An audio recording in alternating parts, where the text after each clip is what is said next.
الحمد لله رب العالمين والصلاة والسلام على سيدنا محمد وعلى آله وصحبه أجمعين أما بعد فأعوذ بالله من الشيطان الرجيم بسم الله الرحمن الرحيم هو الذي أرسل رسوله بالهدى ودين الحق ليظهره على الدين كله ولو كره المشركون صدق الله العلي العظيم. கண்ணியத்திற்கும் மரியாதைக்குரிய அல்லாஹ்வின் நல்லடியார்களே, இன்றைய தலைப்பு இஸ்லாம் வாளால் பரப்பப்பட்டதா? இந்த உலகத்தில் நமது இஸ்லாமிய மார்க்கத்தின் மீது சொல்லப்பட்ட அவதூறுகளை போன்று, அதன் மீது இட்டுக்கட்டப்பட்ட வழிகளை போன்று வேறொரு மதத்திற்கோ வேறொரு சமயத்திற்கோ சொல்லப்பட்டிருக்குமானால் அந்த சமயம் அந்த மதம் என்றோ காணாமல் போயிருக்கும். ஆனால் அல்லாஹ் தபாரக வ தஆலா நமக்கு கொடுத்திருக்கக்கூடிய இந்த மார்க்கம் என்பது இது பரிசுத்தமானது, பரிபூர்ணமானது. எல்லா காலத்திலேயும் எல்லா தரப்பட்ட மனிதர்களாலும் எத்தனை மாற்றங்கள் வந்தாலும் அவர்களுக்கு வழிகாட்டக்கூடிய அளவிற்கு அல்லாஹ் ஒரு சிறந்த ஒரு மார்க்கத்தை அல்லாஹ் கொடுத்ததின் பெயரிலே இன்று வரை இது பாதுகாக்கப்பட்டு அது மென்மேலும் வளர்ந்து கொண்டே இருக்கிறது. நபி ஸல்லல்லாஹு அலைஹி வஸல்லம் அவர்களை பார்த்து ஒருவர், இவர்கள் மனிதர்களை நிர்பந்தப்படுத்தி அடக்கி ஒடுக்கி அவர்களை மிரட்டி இஸ்லாத்தை ஏற்க வைத்தார்கள் என்று சொல்வது என்பது ஒரு அப்பட்டமான பொய் என்பது மட்டுமல்ல, நபி அவர்கள் மீது சுமத்தப்படுகிற ஒரு மோசமான பழி. ஏனென்றால் நபி ஸல்லல்லாஹு அலைஹி வஸல்லம் அவர்கள் 13 ஆண்டுகள் மக்காவிலே இருந்தார்கள். அந்த மக்காவினுடைய வாழ்க்கையில் நபி அவர்கள் மீது வீசப்பட்ட எல்லா விதமான கடுஞ்சொற்களுக்கும் அவதூறுகளுக்கும் ஒரு வார்த்தையை கூட அவர்கள் பதிலாக சொல்லவில்லை. அவர்கள் செல்லும் இடமெல்லாம் அபூ ஜஹல், அபூ லஹப் போன்றவர்கள் தொடர்ந்து வந்து கொண்டு நபி அவர்களை சூனியக்காரன், குறி சொல்பவன், பைத்தியக்காரன் என்றெல்லாம் சொல்லிக்கொண்டே வந்தார். ஆனால் நபி அவர்களுக்கு திரும்பி எந்த பதிலுமே கொடுக்கவில்லை. மாறாக அல்லாஹ் தான் குர்ஆனிலே சொல்வான், உங்களுக்கு அனுப்பப்பட்ட நபி அவர் பைத்தியக்காரர் அல்ல, அவர் சூனியக்காரர் அல்ல என்று அல்லாஹ் குர்ஆனிலே பதில் சொல்வார். அப்ப ஒருவர் தன்னை ஒருவர் திட்டும் பொழுது கூட எதிர்த்து அவரை தாக்காமல், அடிக்க வரும் பொழுது அவரை திரும்ப அடிக்காமல், குறைந்தபட்சம் ஒரு பதிலாவது பேசுவார்கள். அந்த பதிலும் பேசாமல் அவர்களிடத்தில் தன்னுடைய ஹக்கை தவிர எதுவுமே நபி அவர்கள் சொன்னதே கிடையாது. நபி ஸல்லல்லாஹு அலைஹி வஸல்லம் அவர்களுடைய சொந்த மருமகன் அபுல் ஆஸ் இப்னு ரபீ அவர்கள் நபி அவர்களுடைய மகளார் ஸைனப் ரலியல்லாஹு அன்ஹா அவர்களுக்கு கணவராக இருந்தார்கள். ஆனால் அவர்கள் இஸ்லாத்திற்கு மிக நீண்ட காலம் வரவில்லை. பத்ர் போரில் நபி அவர்களுக்கு எதிராக அவர்கள் இருந்தார்கள். பத்ர் போரில் கைதியாக அவர்கள் வந்தார்கள். பிறகு அவர்கள் மீட்கப்பட்டார்கள். பிறகு இன்னொரு நேரத்திலே ஷாம் தேசத்திலே இருந்து பொருட்களை, வியாபார சாமான்களை கொண்டு வரும் பொழுது திரும்பவும் அவர்கள் கொள்ளையடிக்கப்பட்டு முஸ்லிம்களுடைய தாக்குதலுக்கு உள்ளாகி மறுமுறை நபியிடத்திலே அபயம் தேடி வருகிறார்கள். அப்பொழுது வரை அவர்கள் இஸ்லாத்திலே சேரவே இல்லை. நபி ஸல்லல்லாஹு அலைஹி வஸல்லம் அவர்கள் யாராருக்கோ போதனை செய்கிறார்கள். வெளியிலே உள்ளவர்களை மிரட்டி பணிய வைத்து அவர்கள் இஸ்லாத்திலே சேர்க்கிறார்கள் என்று சொன்னால் தன் சொந்த மருமகனை சேர்ப்பதற்கு எவ்வளவு நேரம் அவர்களுக்கு ஆயிருக்கும். ஆனால் நபி ஸல்லல்லாஹு அலைஹி வஸல்லம் அவர்கள் அதுபோன்று ஒரு வார்த்தை கூட அவரிடத்தில் பேசவில்லை. ஹுதைபியாவுடைய ஒப்பந்தத்திற்கு சில காலங்கள் முன்பதாகத்தான் அவர்கள் இஸ்லாத்திலே இணைந்து கொள்கிறார்கள். இப்படித்தான் வரலாறு முழுக்க நபி ஸல்லல்லாஹு அலைஹி வஸல்லம் அவர்கள் யாரையும் நிர்பந்தித்தார்கள் என்று ஒரு சம்பவத்தை கூட யாருமே காட்டிவிட முடியாது. ஆனால் இஸ்லாத்தின் மீது அன்றிலிருந்து இன்று வரை முஸ்லிம்கள் அவர்கள் அடுத்தவர்களை தாக்குதல் செய்து போர் செய்து அவர்களை நிர்பந்தப்படுத்தி இஸ்லாத்திலே இணைக்கிறார்கள் என்று அவர்கள் மீது குற்றச்சாட்டுகள் தொடர்ந்து வைக்கப்பட்டு கொண்டே வருகிறது. இது என்றோ அன்று சொல்லப்பட்ட குற்றச்சாட்டு அல்ல. இன்று வரை ஒவ்வொரு முஸ்லிமும் இந்த வார்த்தைகளை ஊடகங்களின் வழியாக, பல நேரங்களில் கட்டுரைகளின் வழியாக, சில நேரங்களில் வேறு சில மனிதர்கள் மூலமாக இந்த வார்த்தைகளை கேட்க வேண்டிய சூழ்நிலை அவனுக்கு ஏற்படுகிறது. இதற்கெல்லாம் என்ன காரணம்? ஏன் அவர்கள் இவ்வாறு இஸ்லாத்தின் மீது இது போன்ற ஒரு அவதூறுகளை சொல்கிறார்கள் என்று சொன்னால், இதற்கு நாம் வரலாற்றை சிறிது தூரம் பார்த்தால் நமக்கு புரியும். இஸ்லாத்தினுடைய வரலாறு என்பது அது 1400 ஆண்டுகளாக இந்த உலகத்திலே இருந்து கொண்டிருக்கிறது. இந்த நூற்றாண்டில்தான், இந்த ஒரு நூற்றாண்டுகளாகத்தான் முஸ்லிம்கள் மிக மோசமான நிலைமையிலே பாதிக்கப்பட்டிருக்கிறார்கள். அவர்கள் அரசாங்க ரீதியாக இருந்தாலும் சரி, பொருளாதார ரீதியாக இருந்தாலும் சரி, மற்ற எல்லா விதத்திலேயும் முஸ்லிம்கள் பின்தங்கி இருப்பது, அவர்கள் தாக்குதலுக்குள்ளாவது மிக அதிகமாக ஆகியிருக்கிறது இந்த நூற்றாண்டில் தான். இதற்கு முன்பு நீங்கள் இஸ்லாமிய வரலாற்றை எடுத்து பார்த்தால், நபி ஸல்லல்லாஹு அலைஹி வஸல்லம் அவர்கள் மதீனாவிலே 10 வருடங்கள் இருந்தார்கள், தீன் பணி செய்தார்கள். அந்த 10 வருடமும் நபி அவர்கள் மக்கத்து குறைஷிகளோடு, அந்த பக்கத்தில் இருந்த அரபு காஃபிர்களோடு அவர்கள் சண்டை போட வேண்டிய ஒரு சூழ்நிலை, அவர்கள் தாக்க வரும் பொழுது தன்னை காப்பாற்றிக் கொள்வதற்காக வேண்டி தற்காப்புக்காக போர்களை நடத்த வேண்டிய ஒரு சூழ்நிலையிலேயே அவருடைய அந்த காலம் முடிவடைந்து விடுகிறது. நபி ஸல்லல்லாஹு அலைஹி வஸல்லம் அவர்களுடைய மறைவுக்கு பின்னால் ஹஜ்ரத் அபூபக்கர் ரலியல்லாஹு அவர்கள் 2.5 ஆண்டுகள் ஆட்சி செய்கிறார்கள். அந்த 2.5 ஆண்டுகள் ஒரு சோதனையான காலமாக இருக்கிறது. ஏனென்றால் முஸ்லிம்களிலேயே சிலர் இஸ்லாத்தை விட்டு வெளியேறி விடுகிறார்கள். நபி அவர்களுடைய காலத்திற்கு பின்னால் நாங்கள் ஜகாத்து கொடுக்க முடியாது, பொருளாதாரத்தை தர முடியாது என்று சிலர் சொல்கிறார்கள். இன்னும் சிலர் வேறு சில காரணங்களை சொல்லி இஸ்லாத்தை விட்டு வெளியே அவர்கள் செல்கிற அந்த சூழ்நிலையில் ஹஜ்ரத் அபூபக்கர் ரலியல்லாஹு அவர்கள் மிக ஸ்திரமாக முடிவெடுக்கிறார். யாரெல்லாம் நபியுடைய காலத்திலே ஜகாத்தை கொடுத்தார்களோ அவர்கள் இப்பொழுது ஜகாத்தை கொடுக்க மறுத்தால் அவர்களோடு போர் செய்வேன் என்று அவர்கள் தயாராக இருக்கிறார்கள், போர் செய்கிறார்கள். இப்படி அந்த 2 வருடம் பார்த்தீங்கன்னா, ஒரு பக்கம் முசைலமா தன்னை நபி என்று வாதிட்டுக் கொண்டிருந்தான், அவனோடு போரிடுவதற்காக ஒரு படை சென்றிருக்கிறது. இன்னொரு பக்கம் ஒரு சில புதிதாக இஸ்லாத்திலே இணைந்தவர்கள் சிலர் ஜகாத்தை கொடுக்க மறுத்ததினால் அவர்களோடு போராட வேண்டிய சூழ்நிலை. இது 2.5 வருடங்கள் உள்நாட்டு போரிலேயே அவர்களுக்கு கழிந்து விடுகிறது. அதற்கு பிறகு ஹஜ்ரத் உமர் ரலியல்லாஹு அவர்கள் வருகிறார்.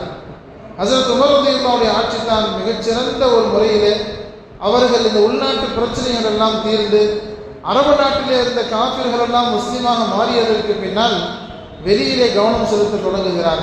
அல்லாஹ்வுடைய மிகப்பெரிய கிருபை, ஹஜ்ரத் உமர் ரலியல்லாஹுடைய ஆட்சியில் நடந்த மிகப்பெரிய வெற்றி என்பது பைத்துல் முகத்தஸினுடைய வெற்றி.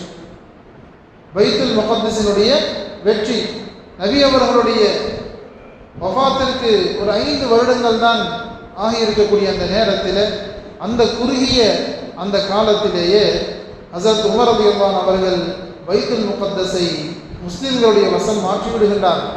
பைத்துல் முகத்தஸை வெற்றி கொள்கிறார். இது இஸ்லாத்தில் பார்க்கப்பட்ட மிகப்பெரிய ஒரு வெற்றியாக இருக்கிறது. இது கிபி 636 இந்த வெற்றி நடைபெறுகிறது. இதற்கு பிறகு பல வெற்றிகள் தொடர்கிறது. முஸ்லிம்கள் பல இடங்களிலே அவர்கள் செல்கிறார்கள், மக்கள் இஸ்லாத்தில் இணைகிறார்கள். இதற்கு பிறகு ஒரு பெரிய வெற்றி என்பது ஸ்பெயினுடைய வெற்றி. ஸ்பெயின் எவ்வாறு அது முஸ்லிம்களுடைய கண்ட்ரோலிலே வந்தது என்றால், ஸ்பெயினை ஆட்சி செய்த ரெட்ரிக் என்ற அந்த மன்னன் பக்கத்திலே இருந்த இன்னொரு மன்னனுடைய மகளை கற்பழித்து விடுகிறார்.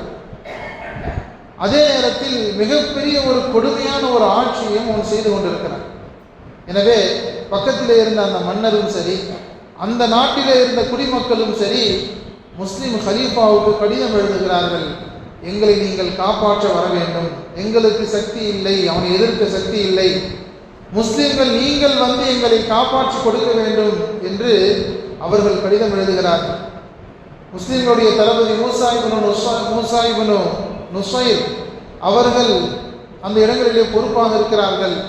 அவர்கள் தாரிக் இப்னு ஜியாத் என்று சொல்லப்படக்கூடிய ஒரு மாபெரும் போர் வீரரை ஸ்பெயினுடைய வெற்றிக்காக வேண்டி அனுப்பி வைக்கின்றார்கள். அல்லாஹ்வுடைய கிருபையினால் ஹிஜ்ரி 92 கிபி 711 அங்கு முஸ்லிம்கள் அந்த நாட்டு அரசனை தோற்கடித்து அங்கு இருக்கக்கூடிய மக்களுக்கு ஒரு நல்வாழ்வு கொடுக்கிறாங்க. அப்படி ஸ்பெயின் வந்து இஸ்லாத்திய அந்த முஸ்லிம்களுடைய ஆட்சியில் இது சேர்த்து கொள்ளப்படுகிறது. அதற்கு பிறகு 800 ஆண்டுகள் 1492 வரை 800 ஆண்டுகள் அந்த இடத்திலே முஸ்லிம்கள் ஆட்சி செய்கின்றார்கள். இது ஒரு பக்கம் இருக்கும் பொழுது இந்த சைடு பாரசீகர்களிலேயும் இஸ்லாமியர்கள் இருந்தார்கள். அங்கு துர்க்குமானிஸ்தான் என்ற பகுதியிலே கிர்கிஸ் என்ற ஒரு மலை பகுதியில் வாழ்ந்த ஒரு பழங்குடி இன மக்கள் அவர்கள் இஸ்லாத்திலே இணைகின்றார்கள். அவர்கள் இஸ்லாத்திலே இணைந்து புகாரா என்று சொல்லப்படக்கூடிய புகாரி ரஹ்மத்துல்லாஹுடைய அந்த பிரதேசம், அந்த இடங்களுக்கு அவர்கள் குடிபெயர்ந்து அந்த இடத்திலே ஒரு முஸ்லிம் ஆட்சியை நிறுவுகின்றார்கள். அது சல்ஜூக்கியர்களுடைய ஆட்சி என்று சொல்லப்படுகிறது. அந்த அவர்களுடைய தலைவருடைய பெயர் சல்ஜூக் என்ற அடிப்படையில் அவர்கள் சல்ஜூக்கியர்கள் என்று வரலாற்றில் அழைக்கப்படுகிறார்கள். இவங்க என்ன செய்கிறாங்க, ஒரு ஆட்சியை உண்டாக்கி வெகு சீக்கிரமாக ரோம பிரதேசத்தை எல்லாம் அவர்கள் தங்களுடைய கட்டுக்குள்ளே கொண்டு வருகிறார்கள்.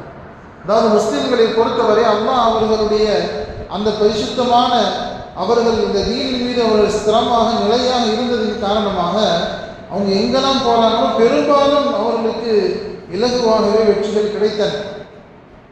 ஒரு நேரத்தில் வரலாற்றில் எழுதப்பட்டிருக்கிறது, ஒரு இஸ்லாமிய படை பாரசீக தேசத்திலே ஒரு இடத்திலே அவர்கள் செல்கிற அந்த நேரத்தில் ஒரு ஆற்றை கடந்து செல்ல வேண்டும். அந்த ஆற்றை கடந்து செல்ல வேண்டும். அப்பொழுது இவர்கள் ஆற்றின் இந்த கரையிலே இருக்கும் பொழுது அந்த ஊர் மக்கள் எல்லாம் அங்கிருந்து கத்துக்கிறார்கள். என்ன கத்துறாங்க? தேவோ ஆமதன், தேவோ ஆமதன். பாரசீக சத்தம் போடுறாங்க, தேவர்கள் வந்து விட்டார்கள், அதாவது பேய்கள். முஸ்லிம்களை பார்த்து அவங்களை கண்டாலே அவங்களுக்கு பயம். அந்த நாட்டை விட்டு அவர்கள் ஓடி விடுவார்கள் அல்லது சரணடைந்து விடுவார்கள். இப்படி அல்லாஹ் முஸ்லிம்களின் மீது ஒரு தாக்கத்தையும் ஒரு விதமான கண்ணியம் கலந்த ஒரு பயத்தையும் அல்லாஹ் கொடுத்திருந்தார். அந்த அடிப்படையில் சல்ஜூக்கியர்கள் ரோமாவினுடைய அந்த பல பிரதேசங்களை அவர்கள் கைப்பற்றி கொண்டே வருகிற அந்த நேரத்தில் இதை பார்த்த உடனே ரோம பேரரசருக்கு ஒரு பயம் வந்து வருகிறது. ஒரு பக்கம் ஸ்பெயினிலே ஆட்சிகள் இருந்து கொண்டிருக்கிறது, பல இடங்களிலே முஸ்லிம்கள் ஆட்சி செய்து கொண்டிருக்கின்றார்கள். இப்பொழுது மீதம் இருக்கக்கூடிய இந்த இடங்களிலேயும் வருகிறார்களே என்று அவர் ரோம பேரரசர் அலெக்சிசியஸ் என்பவர் டென்மார்க்கினுடைய ஒரு கிறித்துவ பாதிரி பீட்டர் அவரிடத்திலே சென்று இந்த பிரச்சனைக்கு ஒரு முடிவு கட்டணும் என்று அவரிடத்திலே பேசுகிறார். இப்போ என்னன்னா, எப்படி எல்லா சமயத்திலேயும் சில குழுக்கள் பிரச்சனை இருக்கிறதோ அதுபோன்று கிறித்துவர்களிடத்திலேயும் கத்தோலிக்கர்கள் அதே மாதிரி புரோட்டஸ்டன்ட் என்று சொல்லக்கூடிய 2 விதமான பிரிவினைகள் அங்கும் இருக்கிறது. 2மே தனித்தனியாக இருந்துச்சு. இப்போ இந்த பீட்டர் என்பவர் அப்பொழுது இருந்த போப் 2ஆம் அர்பன் அவரிடத்தில் சென்று பேச்சுவார்த்தை நடத்துகிறார். கத்தோலிக்கரும் இந்த இவங்களும் புரோட்டஸ்டன்ட் கிறிஸ்டின்களும் 2 பேரும் இணைந்து பேசக்கூடிய ஒரு சூழ்நிலை. இந்த மாதிரி முஸ்லீம்கள் அதிகமாகிக் கொண்டே வருகிறார்கள், அவர்கள் அப்போ நம்முடைய நாடுகளை கைப்பற்றி கொண்டே வருகிறார்கள், இதற்கு ஒரு முடிவு கட்ட வேண்டும் என்று அவர்கள் ஒரு முடிவு எடுக்கிறார். அதனுடைய அடிப்படையில் இந்த 2 தலைமை பீடங்களும் இணைந்து 1095 நவம்பர் 27ஆம் தேதி பிரான்சில் கிளர்மாண்டி என்ற ஒரு இடத்துல ஒரு மிகப்பெரிய ஒரு கூட்டத்தை நடத்துகின்றார்கள். எல்லா விதமான மத அறிஞர்கள், அதாவது கிறித்துவ மத அறிஞர்கள், பெரிய தலைவர்கள் அவர்களெல்லாம் இணைக்கப்பட்டு அந்த இடத்துல இந்த போப் உரையாற்றுகின்றார். அந்த போப் என்ன உரையாற்றுகின்றார்? இந்த உலகத்தில் இஸ்லாத்தினுடைய வளர்ச்சி எவ்வளவு கொடூரமானது, எவ்வளவு பாதகமானது, கிறித்துவர்களுக்கு ஆபத்தானது என்பதை அவர் மிக ஆக்ரோஷமாக விளக்கினார். அந்த அடிப்படையில் அவர் என்ன சொன்னார், உங்களுடைய சிலுவைகள் இன்று ஆபத்திற்குள்ளாகிவிட்டது, உங்களுடைய சிலுவைகள் இந்த ஆபத்திற்குள்ளாகிவிட்டது, எனவே உங்களுடைய சிலுவைகளை காப்பாற்ற நீங்கள் போராடுங்கள் என்று ஒரு பெரிய அறைகூவல் விடுத்தார். அந்த அறைகூவல் மிகப்பெரிய ஒரு தாக்கத்தை அவர்களுக்கு மத்தியிலே ஏற்படுத்தியது. அதனால் இவருடைய பிரச்சாரத்தை கேட்ட உடனே அங்கு இருக்கக்கூடிய கிறிஸ்தவர்கள் எல்லாம் ஒன்று சேர்ந்து 1097 எல்லோரும் ஒன்று சேர்ந்தார்கள். அது அப்பொழுது ஆரம்பமாகி இதுதான் சிலுவை போர் என்று வரலாற்றில் அறியப்படுகிறது. இது துருக்கி இஸ்தாம்பூலில் இருந்து இந்த படை புறப்படுகிறது. கிட்டத்தட்ட 200 ஆண்டுகள். நான் ஏற்கனவே சொன்னேன் இல்லையா, ஹஸரத் உமர் ரலியல்லாஹு அவர்கள் நபி அவர்களுடைய வஃபாத்திற்கு 5 வருடங்களுக்கு பின்பாக பைத்துல் முகத்தஸை தங்களுடைய கட்டுக்குள்ளே கொண்டு வந்தார்கள். ஆனால் இந்த சிலுவை படை 1097 சென்று 2 வருடங்களில் பைத்துல் முகத்தஸை அவர்கள் திரும்ப முஸ்லிம்களிடம் வந்து கைப்பற்றிக் கொள்கிறார். 1099 அந்த சிலுவை படை பைத்துல் முகத்தஸை கைப்பற்றி விடுகிறது. அதற்கு பிறகு 200 ஆண்டுகள் சண்டை. அந்த 200 ஆண்டுகள் அந்த இடையிலே தான் சலாஹுத்தீன் அய்யூபி அவர்கள் திரும்ப பைத்துல் முகத்தஸை கிபி 1187 மீட்கிறார், முஸ்லிமுடைய கையிலே கொண்டு வருகிறார். அந்த 200 வருடங்களிலே 8 போர்கள், மிகப்பெரிய போர்கள், அந்த போர்கள் நடந்து சிலுவை போர் நிறைவுக்கு வருகிறது. இப்படி ஒரு பக்கம் பைத்துல் முகத்தஸ் அவருடைய கைக்கு ஒரு 100 ஆண்டுகள் போய் அது திரும்ப வந்தது. இது இப்படியே இல்லை. இதற்கு பிறகு உஸ்மானியனுடைய ஆட்சி, இவ்வாறு ஆட்சிகள் முஸ்லிமுடைய ஆட்சி கடைசி எதுவரை வருகிறது, 1917 திரும்ப சலாஹுத்தீன் அய்யூபி அவர்களால் மீட்கப்பட்ட அந்த பைத்துல் முகத்தஸ் 1917 இந்த நூற்றாண்டு போன நூற்றாண்டில் அது திரும்ப யூதர்களுடைய வசமாக மாறிவிடுகிறது. பிறகு அவருடைய கையிலே சென்று விடுகிறது. எனவே அன்றிருந்த பிரிட்டிஷ் தளபதி அல்லன்பி என்பவர் அவர் சொன்னார், பைத்துல் முகத்தஸுடைய அதை கைப்பற்றியதற்கு பின்பு சொன்னார், இன்றுதான் சிலுவை போர் நிறைவுக்கு வந்திருக்கிறது என்று அவர் அறிவித்தார். சிலுவை போர் நடந்தது என்பது 1100களில் நடந்துச்சு. ஆனால் 1917 பிரிட்டிஷ் தளபதி சொல்றார், இன்றுதான் சிலுவை போர் நிறைவடைந்திருக்கிறது, அதனுடைய நிறைவை எட்டியிருக்கிறது என்று சொன்னார். 1920 பிரெஞ்சு தளபதி கொராட்டி என்பவன் திமிஷ்கில் டமாஸ்கஸில் அடங்கி இருக்கக்கூடிய சலாஹுத்தீன் அய்யூபி ரஹ்மத்துல்லாஹி அவருடைய கபருக்கு மேல் தனது பூட்ஸ் காலால் விதித்து கொண்டு அவன் சொன்னான், சலாஹுத்தீனை எந்திரிச்சு வா, சலாஹுத்தீனே எழுந்திருத்து வா, இதோ சிலுவை போர் வீரர்களின் பேரன்கள் நாங்கள் வந்திருக்கிறோம், சிலுவை போருடைய அந்த வீரர்களுடைய பேரன்கள் வந்திருக்கிறோம், நீ எழுந்திருத்து வா என்று பைத்துல் முகத்தஸை நீ மீட்டு கொடுத்துவிட்டு போனாய், அதை திரும்ப எங்களுடைய கைவசம் கொண்டு வந்துவிட்டோம் என்ற பெருமையில் மமதையில் அவருடைய கபரின் மீது பூட்ஸ் காலிலே அழுத்திக் கொண்டே இந்த வார்த்தையை சொன்னான் என்பதாக நாம் வரலாற்றிலே பார்க்கிறோம். இப்போ இவர்களுக்கு ஒரு புறம் இதெல்லாம் நடந்து கொண்டு இருந்தாலும் இதெல்லாம் இப்போ நடந்தது. இதற்கு முன்பதாக இன்னொரு பிரச்சனை, இன்னொரு விஷயம் அவங்க கண்ணை குத்திக்கிட்டே இருந்துச்சு. என்னன்னா, ஸ்பெயினை அன்று முஸ்லிம்கள் கைப்பற்றினார். சிலுவை போரெல்லாம் முடிந்தாலும் ஸ்பெயின் இவங்க கையில் வரல. அதனால் என்ன செய்கிறாங்க, 1469 ஒரு இளவரசர் காஸ்டில் இளவரசியும் ஆர்கான் இளவரசனும் 2 பேரும் திருமணம் முடிக்கிறாங்க. அவர்களுடைய திருமணத்தினுடைய நோக்கம் என்னன்னா, நம்ம 2 பேரும் இணைந்து ஸ்பெயினில் முஸ்லிம்களுடைய ஆட்சியை முற்றாக அழிக்க வேண்டும் என்பதுதான் அவர்களுக்கு இடப்பட்ட கட்டளை. அது அவருடைய வாழ்க்கையினுடைய நோக்கம். இப்போ 2 அரசு ஒன்று சேரும். இசபெல்லா அரசியும் பெர்டினன்ட் என்று சொல்லப்படக்கூடிய அந்த இளவரசன், அந்த 2 பேரும் தான் திருமணம் முடிக்கிறாங்க. 1469 திருமணம் நடக்கிறது. அதற்கு பிறகு ஒரு 10 ஆண்டுகள் கழித்து 1481 ஸ்பெயினை எதிர்க்க அவர்கள் முடிவு செய்கிறார். 1492 கிட்டத்தட்ட 10-11 வருடங்களில் ஸ்பெயினை அவர்கள் கைப்பற்றிக் கொள்கிறார். எப்போ 1492 ஸ்பெயினில் என்ன செய்கிறாங்க, ஸ்பெயினை தங்கள் வசம் கைப்பற்றி முஸ்லிம்களை அழிக்க ஆரம்பிக்கிறார். ஸ்பெயினுடைய வரலாற்றை நீங்கள் எடுத்து பார்த்தால் ஒரு வரலாற்று ஆசிரியர் எழுதியிருக்கிறார், என்னன்னா, ஸ்பெயினில் எப்படிப்பட்ட ஜெயில்கள் இருந்தது என்று சொன்னால், எப்படியெல்லாம் முஸ்லீம்களை கொடுமைப்படுத்தினார்கள் என்று சொன்னால், ஒரு ஒரு சிறைச்சாலை, பொதுவாக சிறைச்சாலைனா இன்னைக்கு உட்காருவாங்க தூங்குவாங்க அப்படிதானே இருக்கும். ஆனால் அன்று முஸ்லீம்களுக்கு கொடுக்கப்பட்ட சிறைச்சாலை என்பது அப்படி நின்றுக்கிட்டே தான் இருக்கும். அப்படிப்பட்ட சிறைச்சாலை. அப்படியே அவங்க மூத்தா போயிடுவாங்க. எவ்வளோ நேரம் தான் நிற்பாங்க, எவ்வளோ நேரம் தான் வாழ்வாங்க. சில பேர் உட்கார்ந்த மாதிரி கொடுமை. இதெல்லாம் எப்போ தெரிய வந்துச்சுன்னா, உஸ்மானிய பேரரசர் அவர்களை தாக்கி அங்குள்ள சிறைச்சாலையை தாக்கி முஸ்லீம்களை மீட்க போகும்போது என்ன ஆச்சுன்னா, சில முஸ்லீம்களை வருட கணக்கில் இருட்டு குடோனில் அடைச்சி போட்டிருந்தாங்க. அவங்க அதுலேயே எப்படியோ வாழ்ந்துருக்கிறாங்க. அவங்களுக்கு இன்னுமே லைட்டு கிடையாது. பூமிக்கு அடியில் இருட்டு குடோனில் அவங்க வாழ்ந்துருக்கிறாங்க. அப்போ உஸ்மானிய பேரரசர்கள் அவர்களை மீட்டி கொண்டு வரும்போது ஒரு மருத்துவர் சொல்லுகிறார், காலம் பல வருடங்களாக இவர்கள் சூரியனையே வெளிச்சத்தையே பார்க்கவில்லை. இவர்களுக்கு திடீரென்று வெளிச்சம் பட்டால் இவங்களுக்கு கண்ணுலாம் போயிடும். எனவே இவங்களுக்கு சில ட்ரீட்மெண்ட்லாம் கொடுத்து தான் கொண்டு வரணும்னு சொன்னாங்க. அதற்கு பிறகு 1612 ஒரு முஸ்லீம் கூட ஸ்பெயினில் இல்லை என்று அறிக்கை வருது. 1612. இப்படி நான் சொல்ல வருவது என்னவென்று சொன்னால், முஸ்லிம்கள் ஒரு உயர்ந்த இடத்திலே இருந்தார்கள். அவர்களை எந்த விதத்திலேயும் இவர்களால் தாக்கவே முடியவில்லை. ஒரு பக்கம் போனால் இன்னொரு பக்கம் வந்துடுறாங்க.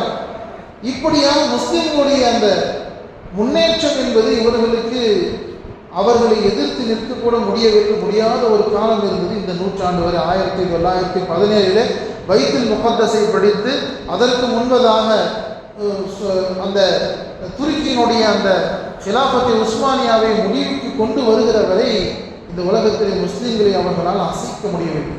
இதுவெல்லாம் நடந்ததற்கு பிறகு ஒரு முடிவெடுக்கிறாங்க, இந்த முஸ்லீம்களை நம்மளால் இவங்களோட போராடிய நம்ம வாழ்க்கையே போச்சு. இனி இந்த முஸ்லீம்களில் ஏதாவது மாற்றம் கொண்டு வர வேண்டும், இந்த முஸ்லீம்களிலே ஒரு மாற்றத்தை கொண்டு வர வேண்டும் என்றுதான் போருக்கு பின்னால், ஆயுத போருக்கு பிறகு ஒரு கலாச்சார பண்பாட்டு போரை அவர்கள் ஆரம்பித்திருக்கிறார். இன்று நடப்பது ஆயுத போர் அல்ல. இன்று நடப்பது ஏதோ 1-2 இடங்களிலே ஆயுத போர்கள் நடந்து கொண்டுதான் இருக்குது. ஆனால் பெரும்பாலும் இன்று முஸ்லீம்கள் எதிர்கொள்வது ஒரு கலாச்சார பண்பாட்டு போர், நம்முடைய கல்ச்சர் மீது தாக்குது. ஏனென்றால் இந்த முஸ்லீம்கள் என்றாவது ஒரு நாள் திரும்ப மீண்டு வந்துவிட்டால், அவருடைய குர்ஆனை அவர்கள் சரியாக பற்றி பிடித்து விட்டால், இவர்களை தாக்க அவ்வளவு சீக்கிரம் ஆட்சி கட்டிலிருந்து இறக்க முடியாது என்பது அவர்களுக்கு வரலாற்று பாடம். கிட்டத்தட்ட 1400 வருடங்களாக முஸ்லிம்கள் ஆட்சியிலே இருந்தார்கள். இந்த ஒரு நூற்றாண்டிலே தான் அவர்கள் இல்லை. அப்படி இருக்கும் பொழுது, எனவே முஸ்லிம்களை பற்றிய தவறான பிரச்சாரம் இந்த காலத்தில் செஞ்சது மாதிரி எந்த காலத்திலும் நடக்கும். எல்லா விதத்திலேயும் முஸ்லிம்கள் ஒதுக்கப்படுகிறார்கள். முஸ்லிம்களுடைய தொப்பி அது தீவிரவாதத்துக்கு உண்டான ஒரு இதாக காண்பிக்கப்படுகிறது. முஸ்லிம்களின் தாடி, முஸ்லிம்களுடைய ஜிப்பா உடை, முஸ்லிம்களுடைய புர்கா எல்லாமே ஒரு விதமான ஒரு பயத்தை கொடுக்கக்கூடியதாக, ஒரு சாமானிய மனிதன் பார்த்தால் பயந்து நடுங்கக்கூடிய ஒரு விஷயத்தை உண்டாக்கக்கூடியதாக இன்று எல்லா விதத்திலேயும் எடுத்துக்கொண்டே இருக்கிறார்கள். ஆனால் எந்த காலத்திலேயும் இஸ்லாத்திலேயே முஸ்லிம் ஆட்சியாளர்கள் எவ்வளவு மோசமாக இருந்தாலும் எந்த காலத்திலும் அவர்கள் எந்த மனிதரையும் நிர்பந்தப்படுத்தி இஸ்லாத்துக்குள்ள கொண்டு வந்ததே கிடையாது. எவ்வளவு பெரிய அவர் தீன்ல ஒரு உருப்படி இல்லாமல் ஒரு ஆட்சியாளராக இருந்திருப்பாரு. ஆனால் எந்த ஒரு மாற்று மத சகோதரனையும் அவரை நிர்பந்தப்படுத்தி அவர் இஸ்லாத்துல கொண்டு வந்தார் வரலாறே கிடையாது. வரலாற்று அந்த மாதிரி யாருமே செய்யல. ஏனென்றால் குர்ஆன் லா இக்ராஹ ஃபித்தீன், இந்த தீனிலே யாரையும் நிர்பந்திக்க கூடாது என்று தெளிவான கட்டளையிட்டிருப்பதினால் அது நடக்கவே கிடையாது. ஆனால் வீண் பழிகள் போட்டுக்கொண்டே இருக்கிறார்கள். அல்லாஹ்வுடைய மிகப்பெரிய கிருபை என்னவென்று சொன்னால், எவ்வளவுதான் அவர்கள் இஸ்லாத்தை தவறாக பரப்பினாலும் தவறாக பிரச்சாரம் செய்தாலும் அல்லாஹ் இந்த இஸ்லாத்தின் மீது ஒரு ஈர்ப்பு வைத்திருக்கிறார். பொதுவாக ஒரு காலம் இருந்தது, மக்கள் எல்லாம் மாற்று மத சகோதரத்திலே சென்று மார்க்கத்தை பரப்புவது என்பது அந்த காலத்திலே இருந்தது. ஆனால் தற்காலத்தில் பெரும்பாலும் இல்லை. 95-97% இல்லைன்னு தான் சொல்லணும். இன்னும் 1-2 நபர்கள் செய்து கொண்டு இருக்கிறார்கள். எல்லா இடத்திலேயும் நடக்கிறது. உண்மையை விளக்க வேண்டும், மார்க்கத்தை போதிக்க வேண்டும் என்பது கடமை.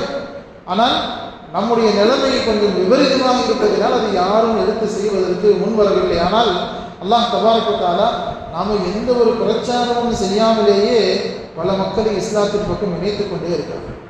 அவர்கள் இஸ்லாத்தை நோக்கி வந்து கொண்டே இருக்கிறார்கள், முஸ்லிமாகிக் கொண்டே இருக்கிறார்கள்.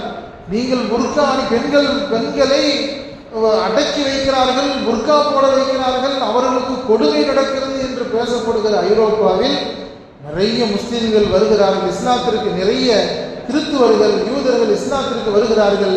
அதில் பெரும்பாலும் பெண்கள் தான் இருக்கிறார்கள். பெண்களை தான் அடக்கிறாங்கன்னு சொன்னா இப்ப பெண்கள் பயப்படணுமா இல்லையா? ஆனா பெண்கள் நிறைய இஸ்லாத்திலே இணைந்து கொண்டே இருக்கிறார்கள். இவ்வாறு உலகம் முழுக்க தானாக இஸ்லாத்தின் பக்கம் அவர்கள் ஈர்க்கப்படுகிறார்கள்.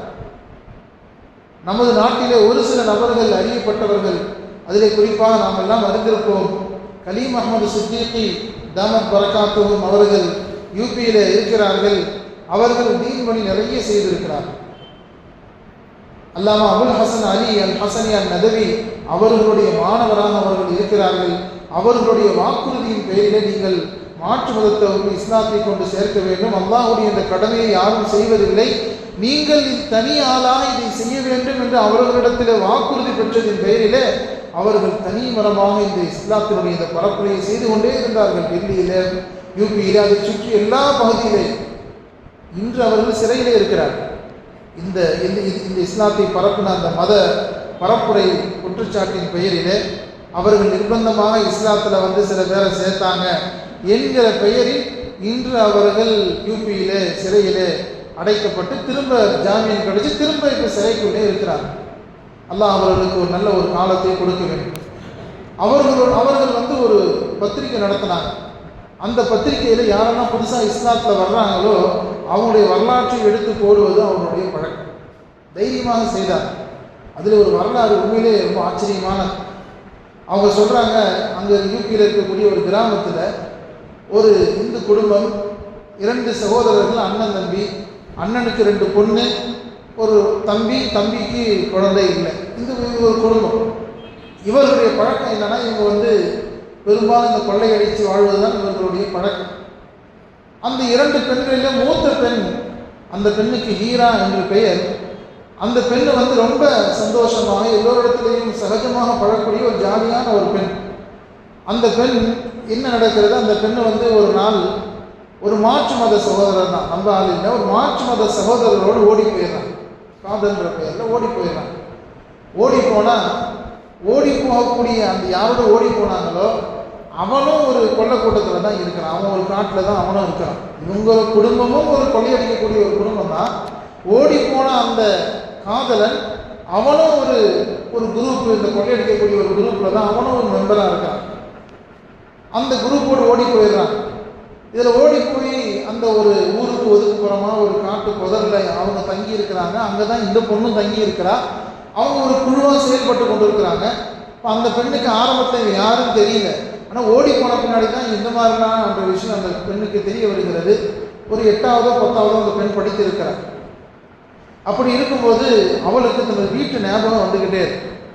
அவள் அழுதுகிட்டே இருக்கிறாள் தினமும். ஏன்னா ஓடி வந்துட்டா ஏதோ ஒரு ஆசையில், ஆனால் வீட்டை நினைத்து தாயை நினைத்து அழுது கொண்டே இருக்கிறார். அப்போ இதில் இன்னொரு விஷயம் என்னன்னு கேட்டால், அந்த கொள்ளை கூட்டத்தில் ஒரு முஸ்லீமும் இருக்கிறார். அவர் பேர் இத்ரீஸ் என்ன போட்டு அந்த அந்த இதில் அந்த கொள்ளை கூட்டத்தில் ஒரு முஸ்லீமும் இருக்கிறார். அவரும் அங்கே இருக்கிறாரு. அப்போ இந்த பெண் தனியாக போய் அழுகிறது தான் அந்த முஸ்லீம் பையன் பார்க்குறான். பார்க்கும்பொழுது அவன் கேட்குறான், எதனால் நீ அழுதுகிட்டே இருக்க என்னன்னு கேட்கும்பொழுது அந்த பெண் சொல்லுகிறாள், இந்த மாதிரி நான் ஓடி வந்துட்டேன் ஏதோ ஆசையில், ஆனால் எங்கள் அம்மாவை நினச்சி எனக்கு அழுது வந்துக்கிட்டே இருக்குது.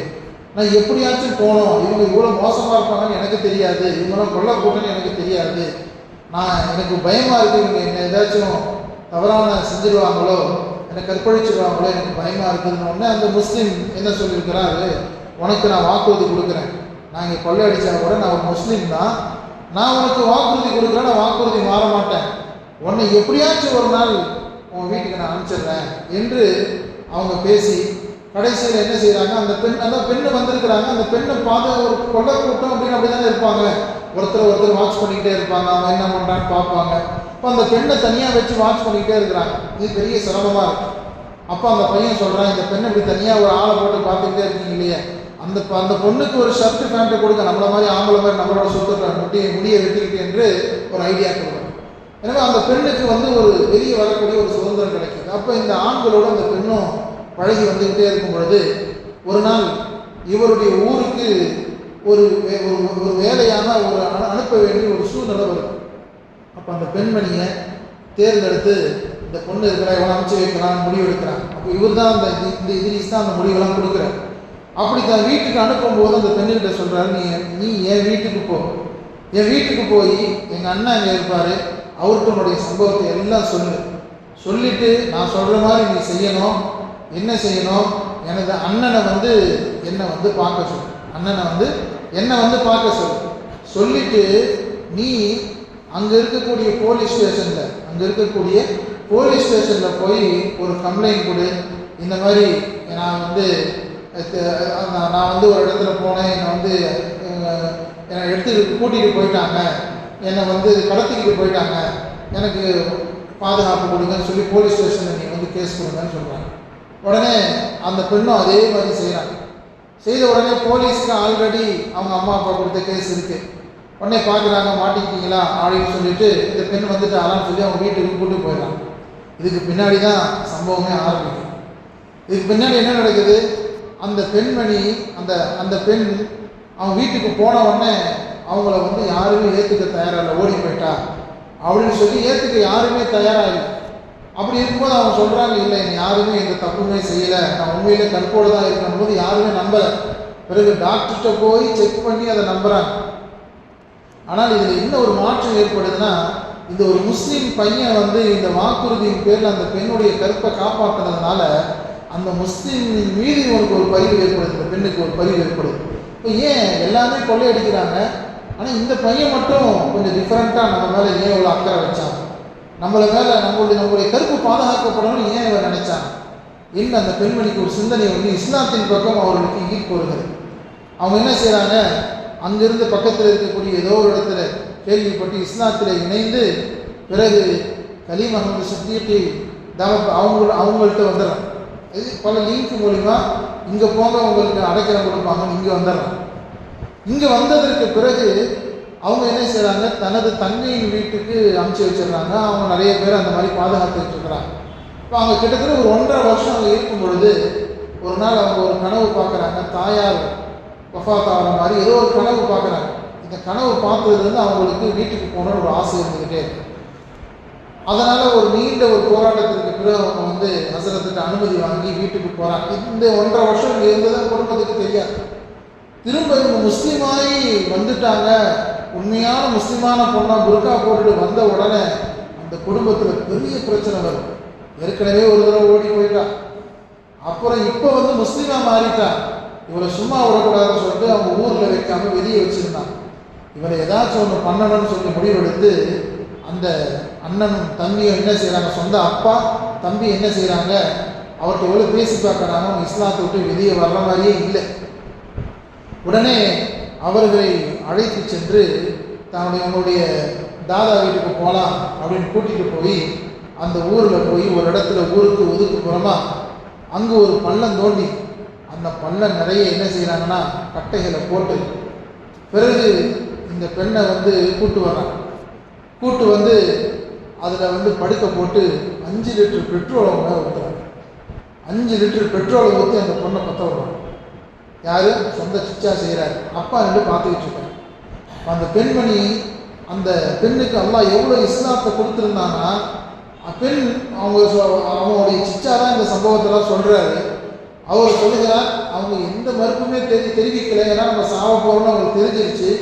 அவங்க செஞ்ச துவா, அவங்க மௌத்தா போகும்போது அந்த நெருப்பு எரியுது. அந்த எரிஞ்சலை பொதுவாக கத்துவாங்களா இல்லையா? இவங்க என்ன தெரியுமா கத்துனாங்க, எங்கள் அத்தா நான் இன்னைக்கு நரகத்தில் நீங்கள் என்ன போட்டுட்டீங்க, நெருப்பில் போட்டுட்டீங்க, ஆனால் நான் மறுமையில் சொர்க்கத்துக்கு போயிடுவேன், நீங்கள் மறுமையில் நரகத்துக்கு போயிடாதீங்க, நீங்கள் மறுமையில் நரகத்துக்கு போயிடாதீங்க, நீங்கள் முஸ்லீமாயி மௌத்தா போயிருங்கன்னு அங்கே கத்துறாங்க. இவங்களுக்கு இன்னும் கோபம் வருது. அவர் சிச்சா அவங்க அத்தாவால் வர முடியல, ஏன்னா சொந்த பெண்ணை வந்து கொடுமை கொலை செய்ய முடியல, மனசு வரலை. சிச்சா வந்து அந்த பெண்ணை அடிக்க வருகிறார். அது திரும்ப நீ இதெல்லாம் சொல்லாதன்னா அவங்க சிச்சா நீங்களும் நரகத்தை விட்டு பாதுகாத்துக்கிறீங்க, இந்த உலக வாழ்க்கை ரொம்ப முடிஞ்சிடும், நீங்கள் வாழ்க்கையில் ஒரு நேரமாச்சும் நீங்கள் களிமா சொல்லி மௌத்தா போகிற அங்கேருந்து கத்துறாங்க. இப்படியே கத்தி கத்தி ஒரு நேரத்தில் அங்கே அவங்க அந்த கறிக்கட்டையாக அவங்க விழுந்துடுறாங்க. ஆனால் அவங்களுடைய இந்த இதுக்கு பின்னாடி இவங்க காதில் களிமா ஒழிச்சுக்கிட்டே இருக்கு, லா இலாஹ இல்லல்லாஹ் ஒழிச்சுக்கிட்டே இருக்கு. இவங்க எங்கே போனாலும் அந்த காட்சி அவங்களால மறக்கவே முடியுது. இந்த கவலையிலேயே அவங்க அப்பா என்ன செய்கிறாருன்னா, வெகு சீக்கிரத்தில் அவருக்கு உடம்பு சரியில்லாமல் போய் தம் பொண்ணு இப்படி கொண்டுட்டேனே ஒரு மனசாட்சி, அந்த மனசாட்சியினுடைய உறுத்தலின் பெயரில் அவங்க என்ன செய்கிறாங்கன்னா, ஒரு நேரத்தில் அவரால் என்ன நோயினே தெரியல, அவர் மரணத்துக்கு கிட்ட போயிடுறார். மரணத்துக்கு கிட்ட போகும்பொழுது அவர் சொல்லுகிறார், எனக்கு என் பொண்ணு சொன்னதான் காதில் கேட்டுக்கிட்டே இருக்கு, அப்பா நீ எப்படி வேணாலும் இருந்துக்கோ, ஆனால் கடைசியில் போகும்போது களிமா சொல்லிருக்குன்னு சொல்லிட்டா, அவ கூடயே நான் போயிடுறேன், அவ கூடயே நான் போயிடுறேன், எனக்கு எப்படியாச்சும் களிமா சொல்லி கொடுத்துட்டு நான் தம்பிக்கிட்டே கேட்குறேன். எந்த 2 பேர் எரிச்சாங்களோ அப்போ அவர்கிட்டயே அவர் சொல்கிறாரு, என் பொண்ணு அன்னைக்கு கத்திக்கிட்டே செத்துட்டா, அவ மதத்திலேயே நான் செத்து போயிடுறேன், அவருடைய ஆசையை நான் இதை தான் நிறைவேற்றுறேன், ஒரு ஆசையாச்சும் நிறைவேற்றுறேன்னு சொல்லிட்டு கடைசியில் ஒரு ஹசரத்தை அழைச்சி அந்த நேரத்தில் களிமா சொல்லி ஒரு வஃபாத்தாகிடுவார். அதற்கு பிறகு இந்த தம்பிக்கு என்ன செய்யறதுனே தெரியல, என்ன நடக்குது என்ன நடக்குது. ஏனென்றால் இவர் பஜ்ரங்க தள்ளில் இருக்கிறார், பஜ்ரங்க தள்ளில் உறுப்பினராக இருக்கிறார். அப்படி இருக்கும் பொழுது இவருக்கு ஒரு விதமான மைண்டு குழஞ்சி கடைசியில் என்ன செய்யறதுன்னு தெரியாமல் இவரும் இஸ்லாத்தின் பக்கம் ஈர்க்கப்பட்டு கலீம் அஹ்மத் சித்திக்கு தான் அவங்கள்ட்டயே திரும்ப இவரும் வர்றார். ஆனால் இது நடக்கிறதெல்லாம் இவங்களுக்கு தெரியாது. இது பிற்காலத்தை அவர் முஸ்லிமானதுக்கு பின்னாடி இந்த பேட்டி கொடுக்குறாரு, அப்போ இந்த விஷயம் தெரியாது. அப்பொழுது அவர்களிடத்தில் இவர் தன்னுடைய கதையெல்லாம் சொல்லும் பொழுது அந்த ஹீரான்ற பேரை சொன்னோட தான் ஹசரத்துக்கே தெரிய வருதான், அப்படியா இப்படிலாம் நடந்துச்சா, இந்த விஷயம் இவங்களுக்கும் தெரியாது. இப்படி பிறகு கடைசியில் அவர் இஸ்லாத்தில் இணைந்து அவருடைய வாழ்க்கை வரலாற்றில் என்ன எழுதப்பட்டிருக்குன்னா, அவர் பேட்டி கொடுக்குறாரு, என்ன சொல்கிறாருன்னா, நான் பஜ்ரங் தளியிலே இருந்தேன், ஆனால் முஸ்லீமானதற்கு பின்னாலும் நான் பஜ்ரங் தளியில் தான் இருக்கேன். எதுக்கு? முஸ்லீம்களுக்கு எதிராக ஒரு முடிவு எடுக்கப்பட்டால் அந்த ஊருக்கு நான் முன்கூட்டியே செய்தி சொல்லிடுவேன். அல்லாஹ் எவ்வளோ பெரிய இல்லை, இங்கிருந்து ஆட்களை கொண்டு வரணும். அதே பஜ்ரங்க தளியில் அதே இந்து வேஷத்தில் அவர் இருக்கிறார், ஆனால் உண்மையான முஸ்லீமாக இருக்கிறார். முஸ்லீம்களை பற்றி ஒரு இடத்துல தாக்கணும் கொல்லணும் முடிவெடுத்தால் அந்த ஊருக்கு நான் ரகசியமாக தகவல் தெரிவிப்பேன், அது செய்துகிட்டு இருந்தேன். நான் எந்த அளவுக்கு என்றால் குஜராத் கலவரத்தில் பல முஸ்லீம்களை நான் காப்பாற்றினேன், எனது கடமையாக நான் நினைக்கிறேன் என்று அவர் சொன்னார். இப்படி இப்போ இவங்களை யாரும் போய் கூப்பிடலை, இவங்களை யாரும் போய் கூப்பிடலை. அது எதனால் ஈர்க்கப்பட்டுச்சு? ஒரு முஸ்லீம், அவன் கொள்ளைக்காரன் தான், ஆனால் அவன் வாக்குறுதியை நிறைவேற்றான். ஒரு முஸ்லீம், அந்த கொள்ளை கூட்டத்தில் இருந்த ஒரு முஸ்லீம் வாலிபன், அவன் தான் முஸ்லீம் என்ற அடிப்படையில் நான் வாக்குறுதிக்கு மாறு செய்ய மாட்டேன் என்று அவன் எவ்வளவுதான் தவறாக இருந்தாலும் அவனுடைய அந்த ஒரு நல்ல செயல் அடுத்த மதத்தினரோடு அவன் அந்த பெண்ணை காப்பாற்றிய ஒரு நற்செயல் தான் இத்தனை பேர் இஸ்லாத்தில் இணைவதற்கு காரணமாக அமைஞ்சது. இப்போ எனவே இந்த உலகத்தில் என்ன நடந்தாலும் சரி, முஸ்லீம்களின் மீது எவ்வளவு பழிகள் சுமத்தப்பட்டாலும் நாம் செய்ய வேண்டியது மார்க்கம் என்ன சொல்லுகிறதோ மார்க்க பிடிப்போடு வாழ்ந்து மார்க்கம் சொல்கிற விஷயத்தை நம்ம கடைபிடித்தாலே அல்லாஹ் நம் மூலமாக இந்த மார்க்கத்தை அல்லாஹ் பரப்புவாங்க. ஆனால் இந்த முஸ்லீம்களிடத்தில் மிகப்பெரிய கவலைக்குரிய விஷயம், நமக்கே மார்க்க பிடிப்பு இல்லை, நமக்கே மார்க்க பிடிப்பு இல்லை. அது மட்டுமல்ல, மார்க்கம் என்றால் தொழுகை என்பது மட்டுமல்ல, அடுத்தவர்களோடு நாம் நல்ல முறையில் நடக்க வேண்டும். குறிப்பாக மாற்றம் எடுத்தவர்கள் அவங்க எவ்வளோ மோசமாக இருந்தாலும் அவர்களிடத்தில் நாம் இஸ்லாத்தை கடைபிடிக்க, நற்குணத்தை கடைபிடிக்க வேண்டும். அவர்களோடு அவர்களை ஏமாற்றிவிடக்கூடாது. அவர்கள் எந்த காலத்திலேயும் ஒரு மோசமான நிலைமைக்கு நாம் கொண்டு சென்று விடக்கூடாது. இப்போ அவனுக்கு இவர் தனிப்பட்ட முறையில் செய்கிறாருன்னு தெரியாது. ஒரு பாய் நம்மளை ஏமாத்திட்டான், அவன் காலம் முழுக்க அதான் நினைப்பான். ஒரு பாய் நம்மளை ஏமாத்திட்டாரு, முஸ்லீம்களும் அப்படி ஏமாத்துக்காரர்களாக தான் இருப்பாங்க என்று இந்த ஒரு ஆளை வைத்து எல்லா முஸ்லீம்களையும் எடை போடக்கூடிய ஒரு நிலைமைகள் ஏற்படும். எனவே இந்த மார்க்கம் எந்த காலத்திலும் வாழால் பரவியதே கிடையாது. நபி அவர்களும் சரி, அதற்கு பின்னால் வந்தவர்களும் சரி, எத்தனையோ சம்பவங்கள் இருக்கிறது. எல்லா காலத்திலேயும் முஸ்லிம்களுடைய நற்குணங்களின் காரணமாகத்தான் இந்த இஸ்லாம் பரவியது. முஸ்லிம்களுடைய ஏதோ ஒரு நல்ல விஷயங்கள் அது அல்லாஹ்விடத்தில் ஒப்புக்கொள்ளப்படுகிறது, அது அவருக்கு கூட தெரியாது. அல்லாஹ் அதன் மூலமாக பல நபர்களை இஸ்லாத்தில் இணைக்கிறான். அவர்கள் இஸ்லாத்திற்கு ஆதரவாக மாறிவிடுகிறார்கள். அலி முகமது சித்திகி தாமத் பரக்காத்தும் அவர்களுள் நிறைய அந்த பேட்டி, அந்த கித்தாபு முழுக்க இந்த பேட்டி தான் இருக்குது. நாம் எல்லாம் அறிந்திருப்போம். அவர்கள் கரம் பற்றி இஸ்லாத்தில் இணைந்த ஒருவர். அவர் அதுக்கு முன்னாடி பாபர் மசூதியை இடித்தவர். அவர் 100 மசூதிகளை பல இடங்களிலே இந்தியாவிலே கட்டியிருக்கிறார். 100 பள்ளிவாசல், ஒரு பள்ளிவாசலை இடித்தார். அதற்கு அவர் மேலே நின்றார். ஆனால் அதற்கு பிறகு இன்று வரை அவர் 100 பள்ளிவாசல் கட்டியிருக்கிறார். எவ்வளவு அல்லாஹ் குர்ஆனிலே சொல்வதை போன்று வல்லதி அர்ஸல ரசூலஹு பில் ஹுதா, அவன்தான் நேர் வழியை கொண்டு ரசூலை அனுப்பி இருக்கிறான். வதீனில் ஹக்கி, உண்மையான மார்க்கத்தை கொண்டு அல்லாஹ் அனுப்பி இருக்கிறான்.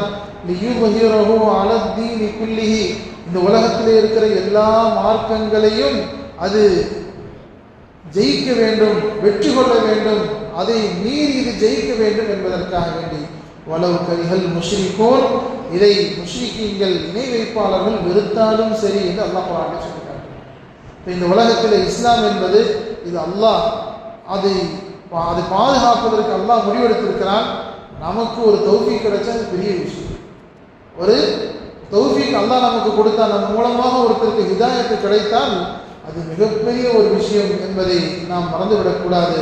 நிறைய விஷயங்கள் இருக்கிறது. எத்தனையோ போர்கள், எத்தனையோ விதமான விஷயங்கள். ஆப்கானிஸ்தானுடைய வரலாறுலாம் நமக்கு தெரியும். ஆனால் அந்த வரலாற்றிலேயே ஒரு பெண் இஸ்லாத்திலே இணைந்தார். எந்த நிருபர் யார் முஸ்லிம்களை சந்தேகம் கொண்டு அவர்களை வேவு பார்க்க வந்தாரோ அதே பெண்ணை இஸ்லாத்திலே இணைந்து இன்று வரை இஸ்லாத்திற்காக வேண்டி அந்த ரிட்லி அவர்கள் பணி செய்து கொண்டிருக்கிறார்கள். இவர்கள் எல்லாருடைய விஷயமும் நெட்டில் இருந்து கொண்டே இருக்கிறது. எல்லாருமே அதை பார்க்கலாம். அப்படி இருக்கும் பொழுது இந்த மார்க்கம் எல்லா காலத்திலேயும் அன்பினாலும் அரவணைப்பினாலும் நற்குணங்களின் காரணமாகவும் மார்க்கத்தினுடைய சரியான அந்த கொள்கைகளை, அதனுடைய சட்டத்திட்டங்களை முறையாக பின்பற்றுவதன் மூலமாகத்தான் இது இந்த உலகத்திலே பரவி கொண்டிருக்கிறதே தவிர அடக்குமுறையினாலோ போரினாலோ அடுத்தவர்களை நிர்பந்தப்படுத்தியோ இது எந்த காலத்திலும் பரவவில்லை என்பதை நாம் புரிந்து கொள்ள வேண்டும். அல்லாஹ் தபாரக் வ தஆலா நம்மவர்கள் முழுமையான முறையில் தீனில் இருந்து பணியாற்றக்கூடிய வாக்கியத்தை அல்லாஹ் தந்தல் புரிவானாக.